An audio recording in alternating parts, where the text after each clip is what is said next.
السلام علیکم ورحمۃ اللہ وبرکاتہ۔ آج کی بہت اہم حدیث سیدنا انس بن مالک رضی اللہ عنہ بیان کرتے ہیں کہ رسول اللہ صلی اللہ علیہ وسلم اللہ تعالیٰ مومن پر اس کی نیکی کے معاملے میں ذرا سا بھی ظلم نہیں کرے گا۔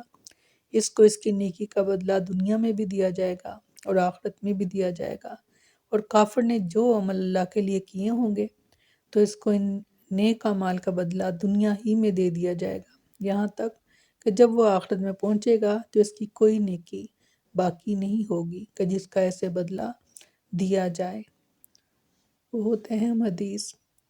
کسی نیکی کو کرنے کے لیے ایمان کا ہونا لازم ہے، اور ایمان کے بعد نیکی جو کی جائے گی وہ اللہ تعالیٰ کو قبول ہے، اور جو نیکی ایمان کی حالت میں نہ کی جائے، کی تو وہ نیکی جائے مگر ایمان کے بغیر، تو وہ اس نیکی کا بدلہ اللہ تعالیٰ اس دنیا میں ہی چکا دیں گے اس کا، تو آخرت میں پھر ان کا کوئی حصہ نہیں۔